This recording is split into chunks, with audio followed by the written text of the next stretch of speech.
Welcome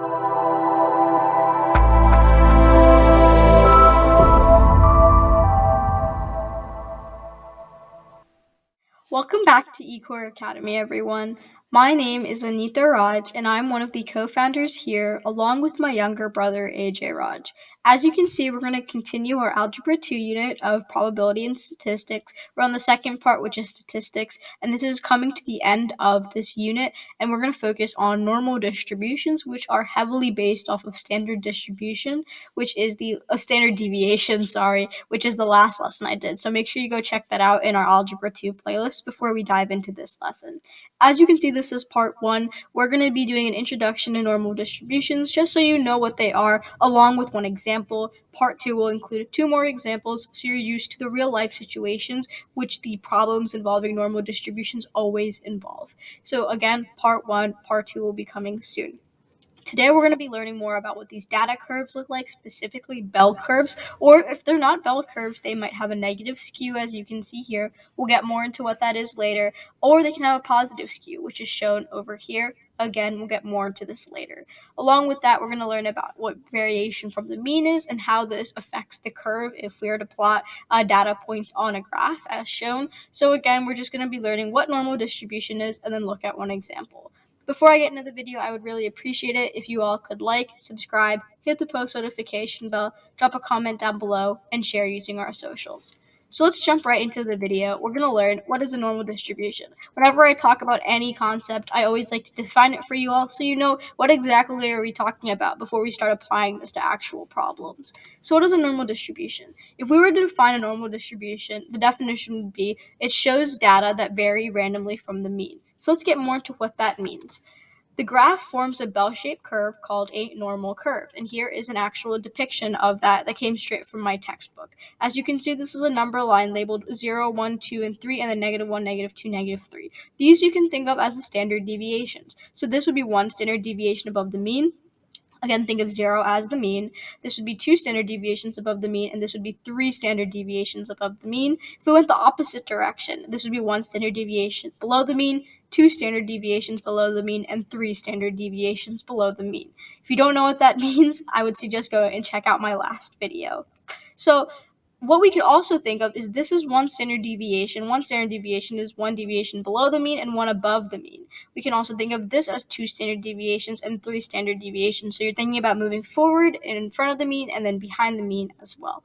This is what this graph depicts, and you can see that there's an actual curve. This represents the data points. So it represents the frequency of data points, and you can see that the highest frequency is the mean, because the mean is the average. The mean is what normally occurs. If it normally occurs, that means it occurs the most out of a data set. So it's going to be the top most, and then you'll see that if you decrease as you go down either side. So as you go down either side, you're moving towards more extremes, and as you go towards more extremes, you're going to see fewer and fewer individuals or objects in a set that fall under those extremes. Therefore, you're going to have more frequency around people who are average, or individuals or objects in a set that are near the average, rather than a person or an object in the set that falls more away from the average or is an extreme. Again, when we're looking at a data set, we're talking about normal distributions. Well, normal distributions have to do with standard deviation, which is a measure of spread. In addition, normal distributions are symmetrical curves. So we can see when we talk about symmetry, we mean it's almost if we put a line of symmetry down the middle, or we split an image or object in half. If it's symmetrical, that means if we fold it in half, both halves are identical to each other. So if we call the mean the line of symmetry, then that means that both sides of this curve are exactly identical. So normal distributions, or normal curves or bell curves in this case, signify symmetry. In addition, they're usually natural. So if we observed an actual population in the wild and we collected samples from that population, usually, most of the time, we will be able to sketch a normal curve or a perfect bell curve, because in the wild or naturally, we've realized, mathematicians and scientists have realized, that we usually follow this normal curve where most individuals cluster around the mean, and then you'll have fewer and fewer individuals as you drop off towards the extremes. Lastly, with normal distributions, again, it's a measure of spread. but it also is a measure of a population, so also keep that in mind. And in addition, what happens is it pretty much signifies that you're going to have a higher frequency of individuals and data points closer to the mean. And you're going to have a lower frequency as you get farther from the mean. So that's pretty much what this bell curve is representing. Let's move on to the next slide. We're going to talk about the 68, 95, 99.7 rule. And you're probably confused, like, what are these random numbers thrown up here? Don't worry, they're percentages and they're really important. This is also known as the empirical rule. So I'm probably going to refer to it as the empirical rule because that's a lot easier to say than a bunch of numbers. So the empirical rule. So what does this mean? In a normal distribution, we have mean mu. So that is a Greek letter. You also see this in, well, I saw it in AP biology, but it also stands for micro, and standard deviation is signified by sigma. So mean or mu, this also stands for population mean. So we'll just call this mean. We'll call this sigma here, standard deviation symbol. We've already seen this. Mean we saw represented as x bar. Mu is this another way to represent mean. So make sure you keep that in mind. In a normal distribution with some mean and some standard deviation, what the 68, 95, 99.7 rule, or the empirical rule, which I highly suggest you memorize. You will need to have this known for assessments when you're looking at normal distributions. What this rule tells us, well, what does the 68 tell us? Well, the 68 is a percent, and it's telling us 68 of the percent of the observations when we're looking at a sample of data are going to fall within one standard deviation, or this is sigma, of the mean and mu. So that was what we saw in the last photo, the bell curve. 68%. That is well over half. That is almost 3/4 of the individuals or objects in a population. By the rules of a normal distribution curve, 68% of individuals or data collected are going to fall within just one standard deviation of the mean, meaning most of the data, 68% is over 50%. So that means most of the data is going to fall within one standard deviation of the mean, meaning most of the data is going to be very frequent or very close to the mean or clustered around the mean. Following that is 95%. If we continue on, 95% of the observations are within two standard deviations of the mean. So remember, if we talk about two standard deviations, we are also including the first standard deviation we talked about, so the 68%. So we're going to add another, if I do my math right, 30 minus 3, 27%. We're going to add another 27% to that 68%. And we are being told that if we look at two standard deviations, so we add another deviation and we're including that 68% in the first standard deviation that we were talking about. If we look at two standard deviations, we're saying 95% of all the people or all the objects in a set or population that we collect data from, they're all going to fall in two standard deviations of the mean by that bell curve. So literally there's only 5% left that doesn't fall in two standard deviations. So majority of the data points are going to be pretty close to the mean. And then what does the 99.7 mean? So 99.7% of the observations are within three standard deviations of the mean. So if we were to add one more, or the third standard deviation, we are being told 99.7% of the observations are within three standard deviations of the mean. So we're including the first standard deviation of 68% we saw, the second standard deviation involving the first, which was 95%. Now we're adding another 4.7%, which is going to fall in that third standard deviation. So only 0.3% of the observations are going to fall beyond that. So majority of the observations are going to fall within three standard deviations of the mean. So keep that in mind. That's what this empirical rule means.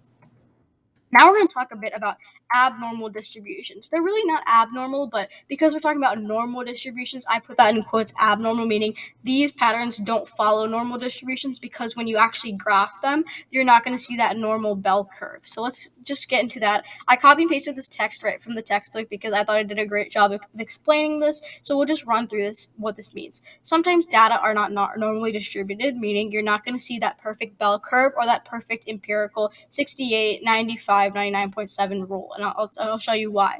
A data set could have a distribution that is skewed. So we'll talk about what skewed is. As we said before, normal distributions are symmetrical. That means they're not skewed. That means they are perfectly centered around the mean. And the mean is in the direct middle of the data set. However, when we have a skewed distribution, this is going to be an asymmetric curve. So asymmetric is the opposite of symmetrical. We can't cut it in half and get two perfectly even pieces. We're going to have it leaning more towards one way or more towards the other way, that curve. This is where one end will stretch out further than the other. So what you'll see is you saw that bell shape, But however, when we have skews, if we skew it to the right or to the left, depending on which, that curve, instead of being directly in the middle, it'll be moved a bit like towards the right or towards the left, depending on what kind of skew we're looking at.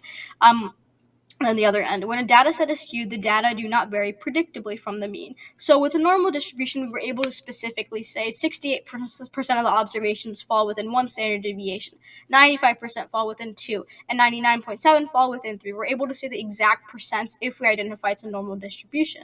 However, if it's an abnormal or skewed distribution, we're not able to predict those exact percentages and how they vary from the mean. This means that the data do not fall within the standard deviations of the mean like normally distributed data. Like I said, the empirical rule does not apply to skewed data. And so it is inappropriate to use mean and standard deviation to estimate percentages for skewed data. This is because, again, the mean is not the center anymore, and the mean is not going to be the average or the normal or the most frequent amount of data points. It's going to be like shifted towards one side. And if you have a shift, it's just not right to use mean and standard deviation because your graph is not even anymore. So if it's skewed to one side, you're not going to get a good percent for determining like how much percent of the data falls within one standard deviation or two standard deviations. So in abnormal distributions, you really can't use mean or standard deviation. And I'll show you why. So here's a normally distributed, perfect little normal bell curve. And then if you want to look at something that is positively skewed or skewed to the right, meaning it's when you say skewed to the right, that means it's pushed to the left side. So positively skewed. Yeah, positively skewed. So this is skewed this way. What happens is the mode is going to be right here in the middle. Then the median is going to fall right here, and the mean is supposed to be right in the middle right here. But if the mean's right here, why is the peak of the curve not here? So that's the problem. That's why this is positively skewed or skewed to the right. In this case, this is negatively skewed or skewed to the left because the hill is pushed to the right, so there's nothing really left on the left. It's like a plateau almost. Here you're going to have the mode or the most frequent occurring data point. Here you're going to have the median or middle point, and then you're going to have the mean over here. And as you can see, wherever the mean is not where the peak of the bell curve is in this negatively skewed graph, but it has to be there for it to be normally distributed, like this normally distributed graph. So just taking a note those graphs, these are going to be really important for your understanding. So that's all the information I need to get across to you. Now we're going to jump into the first example number 1. We'll talk a bit about zoology, and zoology is the study of animals. Hopefully you knew that. This is going to be part A, so there's going to be 3 parts, part B and part C following. So here's the problem. The bar graph that I will show you gives the weights of a population of female brown bears. So we'll be looking at a wild population of female brown bears. You're going to see a red curve, and this shows how the weights are normally distributed about the mean 115 kilograms. So we're told that we're looking at the weights of female brown bears. We're already told that this is a normally distributed set of data. And with that being said, the mean is also 115 kilograms. So this is going to be a symmetrical curve. We're going to see 2 perfect sides, and this is going to be all recorded using a bar graph. So with that being said, that's the background information. Here's a question we're being asked. Approximately what percent of female brown bears weigh between 100 kilograms and 129 kilograms? So I'm going to pull up the graph now, and we're trying to figure out what percent fall between 100 and 129. So here's your graph. Here you're going to find the percent of the brown bears that fall under these ranges. So you can see the curve. So these are the female brown bear weights. You can see down here, this is the weight in kilograms. Here you'll see what happened. What they did was they did a bar graph, and each bar represents 10 pounds. So this would be 80 to 89 pounds is this first bar. 90 to 99 pounds is the second bar. 100 to 109 pounds is this third bar. 110 to 120, 119, the 115 falls in that, and that's the mean. This is the next bar, and then so on. Anything that's under 79 pounds or over 150 pounds, which are the extremes, are not really accounted for anymore. So we're going to focus on this. And the question we're being asked is what percent of the female brown bears fall between 100 and 129 pounds? Well, we can see that each of these increases by 10 pounds. This is 100 to 109 pounds. So we're trying to consider all the females in this range because they fall between 100 and 129 pounds. Now we're looking at 110 to 119 pounds. These also fall in that 100 to 129, kilograms. Correct me. I'm using kilograms. I always use pounds, but now we're talking about kilograms. So correct me with the units. So these females fall between 110 to 119 kilograms. So they're also going to fall in that 110 to 100 to 129 category. And then this last category, 120 to 129 kilograms, they all fall still in that category of 100 to 129 kilograms. These others that are under 100 kilograms and that they're over 129 kilograms, they don't fall into what the question is asking us. So what we're going to do is we're going to add the percents. We're going to add 29, 23 to 42 to 23 to get the total percent of the female brown bears falling into the 100 to 129 kilogram category. 23 plus 42 plus 23 equals 88. Simple calculation, just testing your ability to understand and decipher a normal distribution curve. Now let's look at the same example number 1, zoology, but part B. Here's the next question. Using that same bar graph, I'll pull it up in a second. Approximately what percent of female brown bears weigh less than 120 kilograms? So let's pull this up, and I'm also going to pull the answer up so I can show you. So we're asked under 129 kilograms, right? Let me just check. Under 20 kilograms, sorry. So that actually changes how we're going to solve this. So let's figure out where 120 kilograms is on this bar graph. Well, it's right here. This is 120 to 129 kilograms range right here. So we're trying to see what is under 120 kilograms. So we're looking to the left of this. We're not involving this bar. We're looking to the bars to the left of this. Well, we have to add the percents of each of the ranges under 120. So 110 to 119 is under 120. That's 42%. So you see I wrote that down here. In addition, we look at the next bar. This also falls under 120. This is 100 to 109. This is 23%. And remember, I'm getting these percents just by following these bars over to the left, and I'm approximating. So this is 23%. So I'm adding 23 here. You can see I also added it here. And I also drew a bar right here just to show you that this is the section that we're looking at. So we're looking at from 120 all the way below it. So every value underneath it. So we're adding 23, continuing on. If we look at the range 90 to 99 pounds, this also falls under 120. That's 5% of the female brown bear population, so we add it here. And then lastly, we just have this about 1%, and this will account for everything under 90 pounds. So 80 to 89 pounds, and then all the stragglers who are like less than 79, so who are very underweight. So that's about 1%. We'll add that as well. 1 plus 5 plus 23 plus 42 equals 71% of the female brown bears are under 129 kilograms. And here's example number 1 again, zoology, but part C, so our final part. And we're told that the standard deviation in the weights of female brown bears is about 10 kilograms. That's why you saw for the bars, the range was like 110 to 119, 120 to 129, because the standard deviation itself is 10 kilograms. Approximately 1% of female brown bears have weights that are within 1.5 standard deviations of the mean. So we're not talking about a whole number of standard deviations, like 1 standard deviation, 2, 3. We're talking about 1.5. So we'll see how we're going to solve that. So what percent of the female brown bears have weights within 1.5 standard deviations of the mean? So let's pull up the graph again, and I'm going to pull up the answer as well so I can walk you through it. I wrote X bar up here. Again, it's that same mu Greek letter for the mean. So we're already told in the first part the mean was 115 pounds at the very middle, because this is a normally distributed curve and the mean is in the middle. The middle of 110 to 119 is 115. So it's 115 pounds. We're told the standard deviation is 10. Remember in the last video when we worked with standard deviation, to find a standard deviation above or below, we would add the standard deviation to the mean, and we would subtract it from the mean. So for example, one standard deviation from 115 pounds would be 105 to 125 pounds, because I added and I subtracted 10 from 115. So if we're trying to find 1.5 standard deviations from the mean, what we're going to do is we're going to take 10, and we're going to this is one standard deviation. We're going to multiply it times 1.5. 1.5 times 10 is 15. So for example, if we were looking at 2 standard deviations, we would add 10 to 115 twice, and we would subtract 10 from 115 twice if we're looking at 2, which is a whole number or an integer.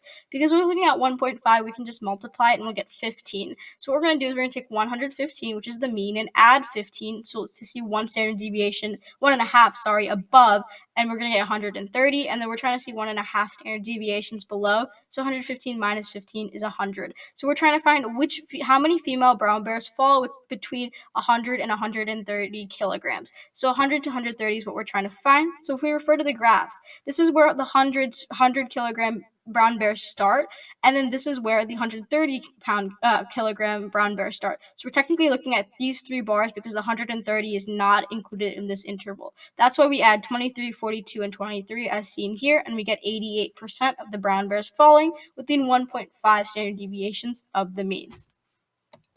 And that's all I have for you today. I hope you enjoyed that video, and please stick around for one more normal distributions video. And then what we'll do is actually go back through Algebra 2 and cover anything I didn't cover yet. So we're almost done with our Algebra 2 course. Thank you for sticking around. Please like, subscribe to show your support, and check out all our social media, as well as leaving a comment down below. Please also check out our website and Gmail as needed. Thank you for joining me, and I'll see you in the next video. Bye.